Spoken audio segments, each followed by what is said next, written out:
What's up, YouTubers? I'm up bright and early to get this vlog edited today, but I think it's too early to be talking on this video. I gotta make some coffee. Just a second.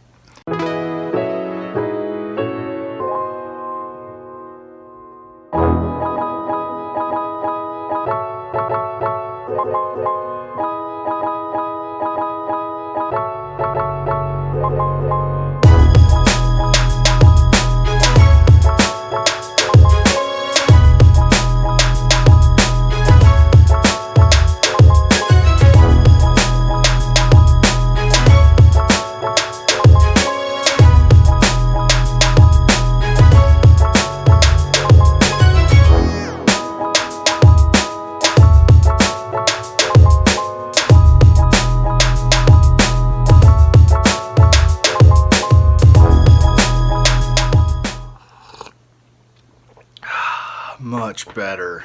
Oh my gosh. I don't like getting up this early on a Saturday, but gotta edit this vlog. It takes a lot of work. So I forayed into the world of cash games this week. I know my vlog is about tournament poker and I'm gonna stick with that, but did some cash games this week and worked out pretty good. I made about $400 this week, so that's been helpful. Alright, so now it's Sunday. I know a full day's gone by. Still not done editing this vlog. I got some done yesterday, but it just takes a long time. I know it'll get better over time because I have like templates that I'm making and things like that for the graphics, but it just takes a lot of time to dig through the hands and find the ones that I want to talk through and discuss. So pretty nice day today here in Medford, Oregon. We finally got some sunshine. The whole week was pretty rainy, but today it's nice and sunny. So I went out, got the car washed, got a haircut. Check it out. Looking forward to getting this thing done and getting it uploaded. So hopefully I'll have it done by the end of the day, but who knows, it takes forever. So just keeping at it.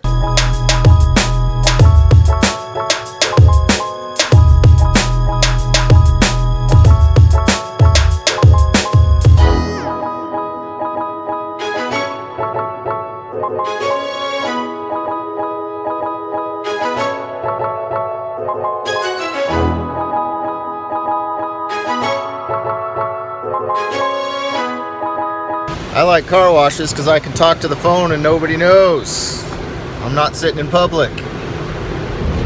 So we're playing in the standard tournament. The $25 buy-in, $10 add-on, optional $20 add-on at the break. So before we jump into the poker, I just wanted to let you guys know that there'll be a little bit of a gap between this video and the next video because I am headed out to Denver this next weekend. I'm driving down to Reno.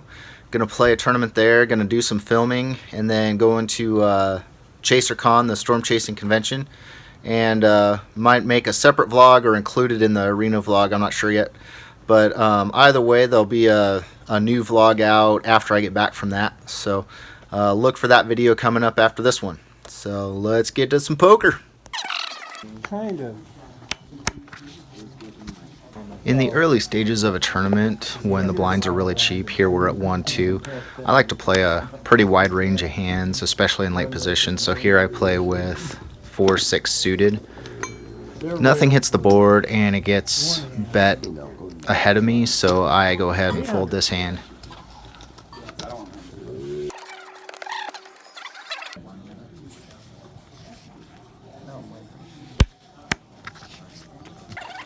So here's an example of a hand that I need to work on and change my strategy with. I'm in the small blind and it gets limped around to me and I look down at 3-4 clubs. Now I have a major tendency, if it's been limped to me in the small blind, to call a hand regardless of what I have.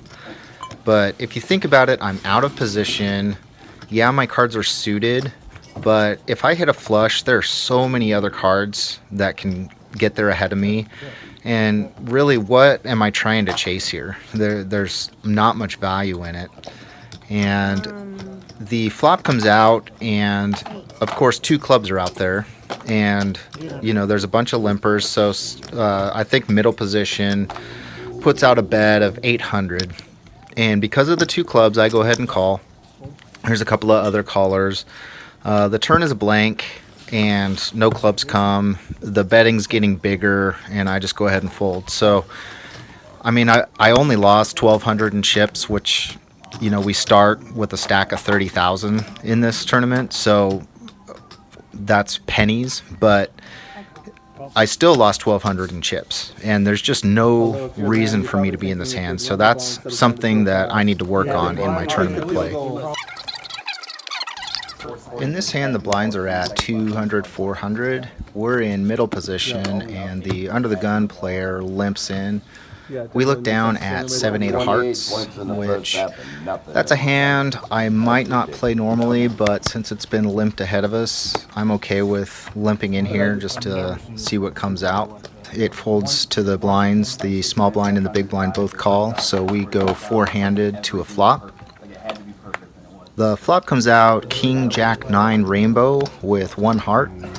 Oh, where he gets to the ball like, oh, that's my All 3 players ahead of me check, and since I have position and a gut shot at this point, I go ahead and make a bet of 800, which is roughly half the pot.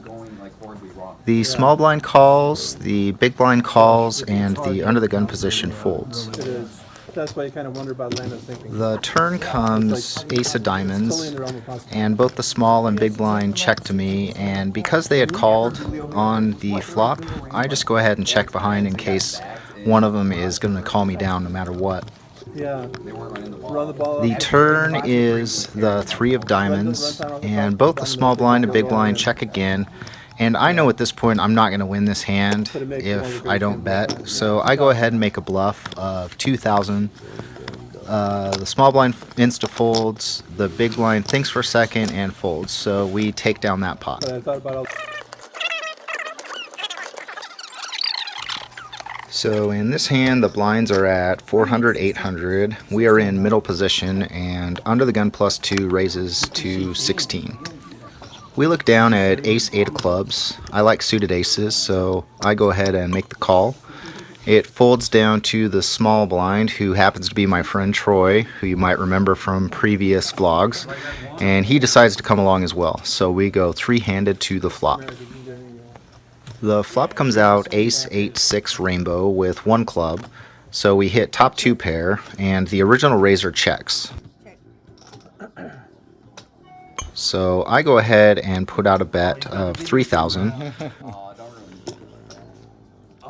Troy decides to call in small blind, and the original raiser re-raises up to 6,000. In the video. We're good now. He's gonna call you Doc on his video. I know, like always. Oh, I know. We have top 2 pair here, plus the backdoor flush draw, so I decide to make the call, and so does Troy. And then another mid raise. She just knows my weakness. She knows I have to call the call the mid raise.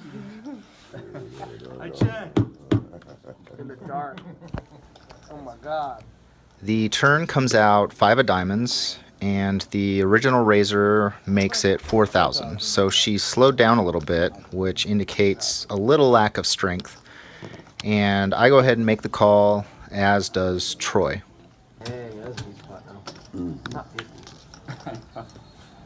The river is the 3 of clubs, and Troy immediately shoves all in. The original aggressor decides to fold, so we're left with the decision whether or not to call with top 2 pair. Big for your video. Does he make a hero call or does he lose it all? That'll be good, then I'll know. Yeah, I'll show you either way just for the camera. All right, just for the camera. I think for a minute, You're awful. and his story doesn't really make sense. I mean, why is Troy calling with a hand like 4-7 or 9-7 here? It's more likely he had like 9-10 of diamonds and was on a draw that didn't Yeah, I hit. know. I'm wondering if Troy has 4-7. Plus, we're filming for the video, so I go ahead and make the call. All right, Troy, just for the video, you probably knocked me out. Sure enough, Troy has a busted draw. So Troy is forced to rebuy into the tournament, and we make a nice little haul on this pot. Just the way they shoot it and pass it is so way back. There's so much more skill. You can just tell they have that hard skill. Here we're a little further along in the tournament. I'm on the button with pocket nines. The blinds are at 3,000, 6,000. And it's folded over to me. I raise it up to 15,000.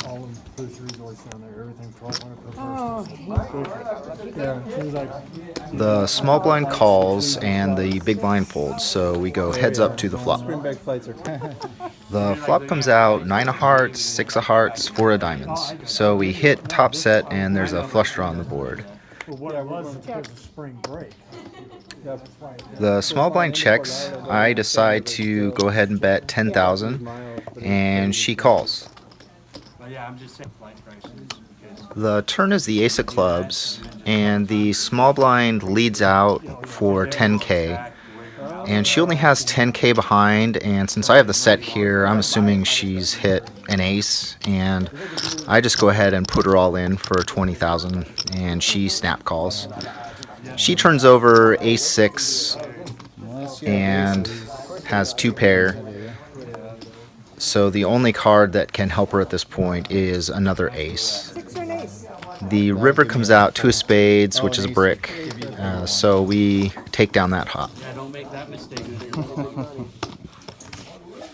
At this point in the tournament, we are four-handed. The blinds are 10,000, 20,000. I look down at king 9 off on the dealer button. I go ahead and shove since the 2 players behind me have shorter stacks than I do.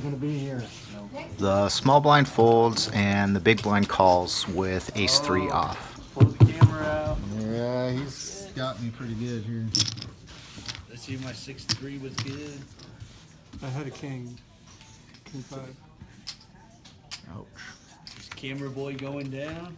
Well, I got some behind, but I'm... There's a king in the window on the flop, and no ace comes down on the turn or the river, so we knock that player out. Yeah. We each take 70 apiece, Alright, so and we're chopping we for play for the 70, final 100 where the final player Made the money. will win the 100. and then we're playing. And just to for, note, this is the first time on video that Mr. Troy has cashed in this tournament. and then playing for a final 100. Shortly thereafter, Troy and Dave both get all in, where Troy has queen 8 and Dave has king jack. 10. Oh, yes, Jack. So as you can see, Dave hits a straight and Troy gets knocked out in 3rd place. And so now it's heads up between Dave and I playing for that final $100. Good game. Good game, Troy. Good game. I'll get you next time. Yep. I next time, almost got Troy. you and then you sucked me out. Gosh. It's all Doug's fault. Thank you, brother.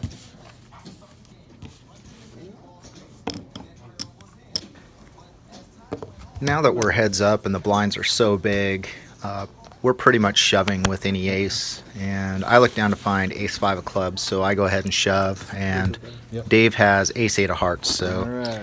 he has me pretty dominated at this point. There are no clubs on the flop. The turn doesn't bring us any help, and the river is a blank. So we lose a huge chunk of our stack and are left with basically one big blind. In our very last hand, we are shoving no matter what, but we just happen to have ace king. And of course, he's going to call since our stack is so short. And he has 6 deuces spades. Take a deuce on the way out. Pretty much the worst suck out possible happens here. He gets a full house right on the flop. serious? And Dave jumps up and does a little bit of a suck out dance. So That's it. we're happy with our cash though, and we'll get him next time.